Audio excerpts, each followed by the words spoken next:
আল্লাহ বলেন ইন্না ইদ্দাতাশ শুহুরি ইনদাল্লাহি ইসনা আশারা শাহরান ফি কিতাবিল্লাহি ইয়াউমা খালাকাস সামাওয়াতি ওয়াল আরদ।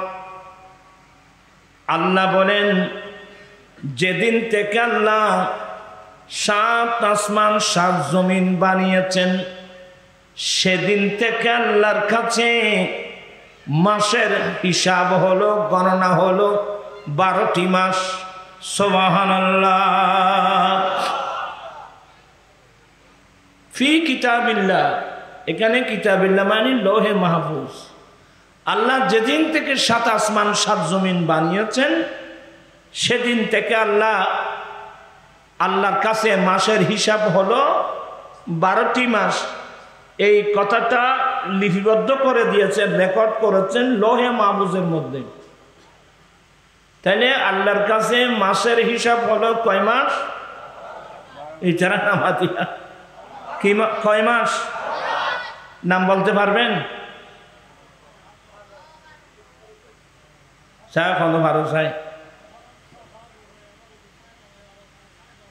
শুদ্ধই না।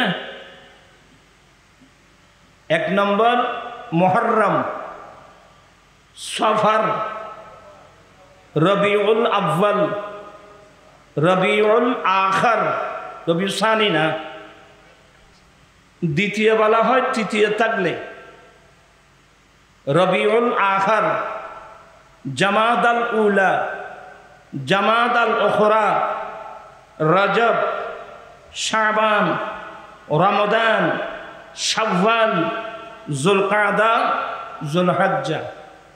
কয় মাস? 12 মাস। এই যে আল্লাহর কাছে মাসের হিসাব হলো 12টি মাস, এই জিনিসটা আমাকেও জানা উচিত ছিল, আমাদের ছেলে মেয়েদেরকেও তালিম দেওয়া উচিত ছিল। এমনি ওয়াজ শুনে লাভটা কি?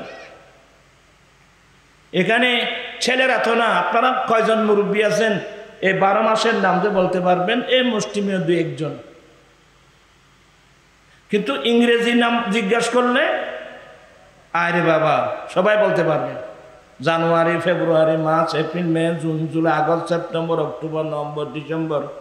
অনেক ছেলেরা কোন মাস 28-এ, কোন মাস 31-এ, কোন মাস 30-এ এগুলো বলতে পারবে।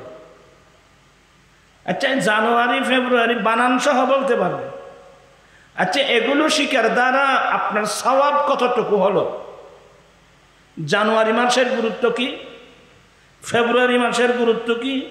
আপনারা না, যে খ্রিস্টানরা এই নামগুলো ব্যবহার করে এরাও বলতে পারবে না জানুয়ারি মাসের গুরুত্বটা কি। আর গুরুত্ব নাই, এগুলো তো মানুষের বানানো কাল্পনিক। কিন্তু মুহররমুল হারামে আল্লাহ বলেন মিনহা আরবাতুন হুরুম, 12টা চাঁদের মধ্যে 4টা চাঁদ আছে, যে চাঁদগুলোকে আশহুরুল হুরুম বলা হয়। এই মুষ্টিমেয় কয়েকটা ওয়াজ করব। 12টা চাঁদের মধ্যে 4টা চাঁদ, যে চাঁদগুলোকে কি বলা হয়? আশহুরুল হুরুম। কোন কোন মাস? 1 নম্বর মুহররম, ইসলামী নববৎসরের প্রথম চাঁদ মুহররম, এটা আশহুরুল হুরুম। ইসলামী বৎসরের লাস্ট 2 মাস যুলকাদা, যুলহজ্জা, আশহুরুল হুরুম। মাঝখানে আরেকটা আছে রজবুল মুরজ্জব, হাদিসে পাকের ভাষায় এটাকে রজবে মুদর বলা হয়। কয় মাস হলো? মুহররম, যুলকাদা, যুলহজ্জা, রজব। কয়টা হলো? 4 মাস। আচ্ছা এই মাসগুলোর গুরুত্ব কতটুকু? আশহুরুল হুরুম কয় মাস? এসের নামা কয় মাস? কি কি? 1 নম্বর মুহররম, 2য় নম্বর রজব, 3য় নম্বর যুলকাদা, 4র্থ নম্বর যুলহজ্জা। কয়টা হলো? এই 4 মাস। এই 4 মাসের গুরুত্ব কত? এটাকে আশহুরুল হুরুম কেন বলা হয়? আমার ভাইয়েরা, আমার নবীর কয়েকজন সাহাবা আমার নবীর দরবারে এসে শিকায়াত করলেন, ইয়া রাসূলুল্লাহ, ইয়া হাবিবাল্লাহ, আমাদের অন্তর চায় সব সময় আপনি নবীর দরবারে আসি। নবী গো, আমাদের অন্তর চায় সব সময় আপনার দরবারে আসি, ঠিক না? যারা নবীর প্রেমিক ঈমানদার, ঈমানের চাহিদা, যে যাকে ভালোবাসে সব সময় তার পাশে থাকা। ইয়া রাসূলুল্লাহ, ইয়া হাবিবাল্লাহ, আমাদের অন্তর চায় সব সময় আপনি নবীর দরবারে আসি, কিন্তু ইচ্ছে থাকা সত্ত্বেও সব সময় আমরা আপনার দরবারে আসতে পারি না। আমরা আপনার দরবারে আসতে পারি বরাবর 4 মাস। কেন? কি সমস্যা? ইয়া রাসূলুল্লাহ, ইয়া হাবিবাল্লাহ, বাইনানা ওয়া বাইনাকা কুফার মুদর, আমাদের বাড়ি এবং আপনি নবীর মদিনার মাঝখানে একটা গোত্র আছে, কবিলা, এদেরকে কবিলায়ে মুদর বলা হয়। এরা সবাই কাফের। আমরা তাদের বাড়ির পার্শ্ব দিয়ে, তাদের গ্রামের উপর দিয়ে এ মদিনাতুল মুনাফফারা আপনি নবীর কাছে আসতে গেলে ওরা আমাদের উপর আক্রমণ করে, কারণ ওরা কাফের, ওরা আমাদের উপর আক্রমণ করে। কিন্তু ইয়া রাসূলুল্লাহ, আমরা নির্ভয়ে নির্বিঘ্নে আপনার দরবারে আসতে পারি বরাবর 4 মাস। কি বুঝলেন? ওই আশহুরুল হুরুম, এর 4 মাসের গুরুত্ব শুধু মুসলমানের কাছে না, তৎকালীন যুগের কাফেররা পর্যন্ত এই মাসগুলোকে সম্মান করে কোনো মুসলমানের উপর আক্রমণ করত না।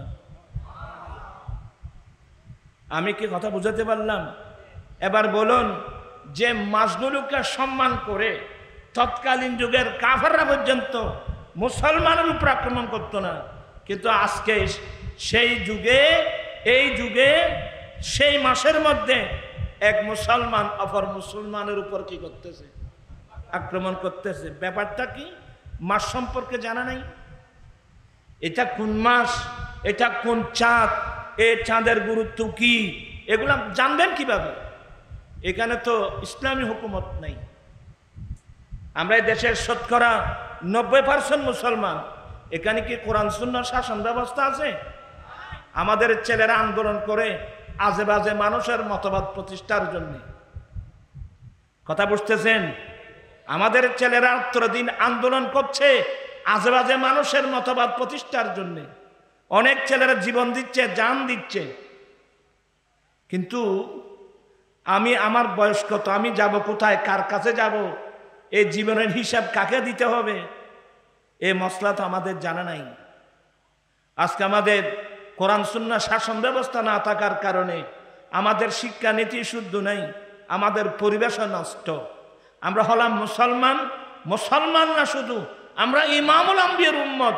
যেই নবীর আদর্শের উপর কোনো আদর্শ নাই, যেই নবীর সুন্নতের উপর কোনো সুন্নত নাই, যেই নবীর তরিকার উপর কোনো তরিকা নাই, আজকে সেই নবীর সুন্নত আদর্শ তরিকা বাদ দিয়ে আজে বাজে মানুষের আদর্শ নিয়ে আমরা চলতেছি, ঠিক কিনা ভাইরা আমার? আজকে দেখেন সারা বিশ্বের মুসলমান কি করুন অবস্থা। তা আমরা বড় বেওয়া মুসলমান। আমরা শুধু এর সামনে রবিউল আউয়াল আসতেছে, আহলে সুন্নাত ওয়াল জামাতের মাদার সবাই জশ্নের জুলুস বের করব, সবসে আওলা ওয়া আওলা হামারা নবী, আমার নবীর সম্মান বর্ণনা করব। কিন্তু সেই নবীর আদর্শ গ্রহণ করেছেন? আমার আল্লাহ ডাইরেক্ট বলেন, মা আতাকুমুর রাসূলু ফাখুযুহু, আমার রসুল তোমাদেরকে যাই দে তোমরা তা গ্রহণ করো, আমার রসুল যা নিষেধ করে তোমরা এগুলো ছেড়ে দাও, বর্জন করো। এখন দেখা যায় রসুল যা দিয়েছেন আমরা সব ফেলে দিলাম, রসুল যেগুলো নিষেধ করছে আমরা সবগুলো করতেছি। এই ধরনের মাহফিল আপনি কিয়ামত পর্যন্ত করলে কি হবে আমাকে বলেন তো? বিশেষ করে স্কুল কলেজ ইউনিভার্সিটির ছাত্র ভাইদেরকে আমি দৃষ্টি আকর্ষণ করছি, ভাবিয়া করিও কাজ, করিয়ে ভাবিও না। আমরা নবীর সুন্নাত মোতাবেক চলতে চাই কি চাই না? দুই হাত উঠাই বলতে হবে, চাই কি চাই না? আমার জীবন মরণ সাজাবো মাদানী রঙে, আমার জীবন মরণ মাদানী, সেই রঙে রঙিন হলে আল্লাহ রসুল তাকবি আমার, আমার জীবন মরণ মাদানী, আমার জীবন আমার মরণ আমি সাজাবো মাদানী রং দিয়ে। মাদানী রং রক্ত হলো আমার দয়াল নবীর সুন্নত দিয়ে। सोना जंगल रात अंधेरी, छाई बदली काली है, सोने वालों जगते रहियो चोरों की रखवाली है। আমার আলা হযরত বলেন সুবহানাল্লাহ তে বেগুন বলবি, ভাই থোড়া সুবহানাল্লাহ বলবি, থোড়া আলহামদুলিল্লাহ বলবি, আগে অর্থ বুঝন্ন করিব না। আলা হযরত বলেন এ বিশ্বের সুন্নি মুসলমান, আমাদের বসবাস জঙ্গলে, সোনা জঙ্গল। আমাদের বসবাসটা বাবা কোথায়? জঙ্গলে। এই তারা বলতে ফিঙ্গারের মানুষ এর জল করতে নজর। আলা হযরত বলেন এই বিশ্বের সুন্নি মুসলমান, আমাদের বসবাস কিন্তু জঙ্গলে। এক নম্বর, জঙ্গল অন্ধকার, রাত আঁধেরি, অন্ধকার রাত, রাত অন্ধকার। ছাই বদলি কালি হ্যাঁ, গোটা আকাশে মেঘমেলা এসে কালো হয়ে গেছে। জঙ্গল অন্ধকার, রাত অন্ধকার, মেঘমেলা অন্ধকার। এই অন্ধকারের সুযোগ নিয়ে পৃথিবীর যত চোর ডাকাত কেউ আসছে তোমার আকীদা চুরি করার জন্যে, কেউ আসছে তোমার অমূল্য অমূল্য চরিত্র, দয়াল নবীর চরিত্র, যে চরিত্র তুমি গ্রহণ করেছ, কেউ আসছে তোমার চরিত্র হরণ করার জন্যে, কেউ আসছে তোমার আকীদা নষ্ট করার জন্যে, কেউ আসছে সারা পৃথিবীর ইহুদি নাসরা সবাই ঐক্যবদ্ধ হয়েছে ইসলামের আলোকে নিভিয়ে দেওয়ার জন্যে। এ সুন্নি মুসলমান জেগে উঠো। এক নম্বর তোমার ঈমান রক্ষা করো, তোমার চরিত্র আমল রক্ষা করো, ইসলামকে তোমরা অক্ষুণ্ণ রাখার আপ্রাণ চেষ্টা করো। গোটা পৃথিবী শোষিত সমাজ, আইয়ামে জাহেলিয়াতের মানুষ, বড় বড় পয়সাওয়ালা পুঁজিপতিরা গরিব মিসকিন কাঙ্গাল অসহায় মানুষকে শোষণ করার জন্যে সুদ, বিভিন্ন প্রকারের সুদ চালু করে দিয়েছে। ফকিরের ইয়ে কেড়ে নেওয়া। আরে ভাই, একজন গরিব মানুষ মিসকিন মানুষ বিপদে পড়ছে, দাদা আমাকে ৫০০০ টাকা দেন না, আমি বিপদে পড়ছি, আমি ১ মাস পরে দিয়ে দেব। হ্যাঁ, ৫০০০ কেন, ১০০০০ দেব, কিন্তু ১ মাস পরে তুই আমাকে কিন্তু ১২০০ টাকা দিতে হবে, ৫০০০ ৫,৫০০ টাকা দিতে হবে। কত মূলধন? কত স্পেয়ার? কত? ৫০০। দিচ্ছে কে? গরিব মানুষ। নিচ্ছে কে? পুঁজিপতি। এর চেয়ে মানবতা বিরোধী কাজ আর কি হতে পারে?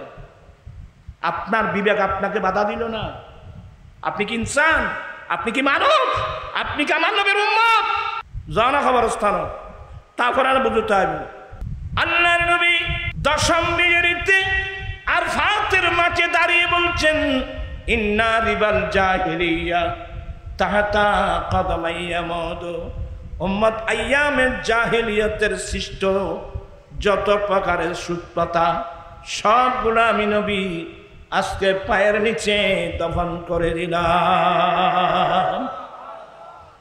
যেই সুদ সিস্টেম আমার নবী পায়ের নিচে দফন করে দিয়েছে, এই দেশের দরিদ্র মানুষের দরিদ্রতাকে সমাজকে মুক্ত করার জন্য আল্লাহর পক্ষ থেকে যাকাত সিস্টেম এনে দিয়েছেন। কোন সিস্টেম? যাকাত সিস্টেম। কি সুন্দর একটা সমাজ ব্যবস্থা, যাকাত ভিত্তিক। যাকাত কে দেবে? পয়সাওয়ালা মানুষ। তুখাযু মিন আগনিয়াইহিম ফাতুরাদ্দু আলা ফুকারাইহিম, পুঁজিপতি থেকে নাও, গরিব অসহায় মানুষদেরকে দাও। কি মানে? যার কাছে আছে তার থেকে নাও, যার কাছে নাই তাকে দাও। এটাই তো ন্যায়, এটাই তো ইনসানিয়ত।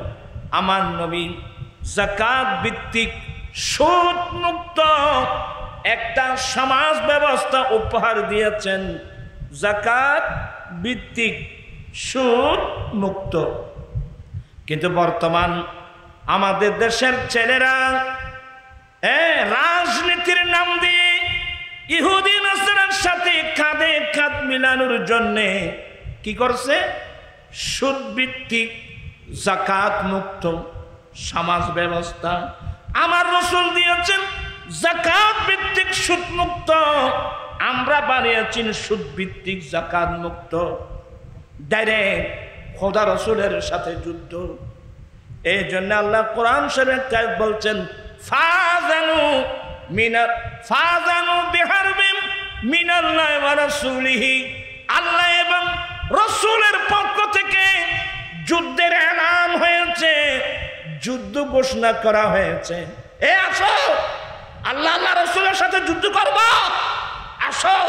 তার মানে সুদ দাও, সুদ নাও, সুদ দেওয়া, সুদ নেওয়া, সুদকে সমর্থন করা, ডাইরেক্ট আল্লাহ এবং রসুলের সাথে যুদ্ধ করা। নাউজুবিল্লাহ বলবেন না? আল্লাহ নবী বলেন, লিররিবা সাবঈনা হুবা, সুদের 70টি গুনাহ, আইসারুহা আইয়ানকিহার রাজুলু মাহু, সুদের 70টি গুনার মধ্যে একেবারে নরমাল গুনাহ নিজের ছেলে নিজের মাকে বিবাহ করা যত বড় গুনাহ। প্রান্তি সাহেবেরা, সুদ একটা জঙ্গল। এদের সুদ ভিত্তিক বললাম এই জন্যে, এ সমাজের মধ্যে যদি কোনো মানুষ সুদ না দেয়, তাকে ধরে নেওয়ার জন্য পুলিশ কয়বার আসবে? কিন্তু কোনো মানুষ যদি আজীবন যাকাত না দেয়, তাকে ধরে নেওয়ার জন্য কোনো পুলিশ আসবে? এ দেশের সুদের গুরুত্ব, এ দেশের যাকাতের কোনো গুরুত্ব নাই। আমার আশ্চর্য লাগে রে, কিয়ামতের মাঠে আমরা এই মুক্তা নবীর সামনে দেখাবো কিভাবে? আমার হায়াত কদিন আছে, আমি আছি কয়দিন? আমার বাবা কোথায়, আমার মা কোথায়, আমার দাদা কোথায়, আমি আছি কয়দিন? এ সামান্য সময়, এটাও যদি আমরা সুদ ঘুষের মধ্যে পড়ে জীবনটা ধ্বংস করে দিই, আমি কি নিয়ে কবরস্থানে যাব বলেন তো? এখন তো দেখবেন যে গ্রামে গ্রামে অনেক মহিলারা পর্যন্ত সুদের মধ্যে টাকা লাগাচ্ছে। আপনি দেখেন না আপনারা? এটা একটা জঙ্গল, সুদ জঙ্গল।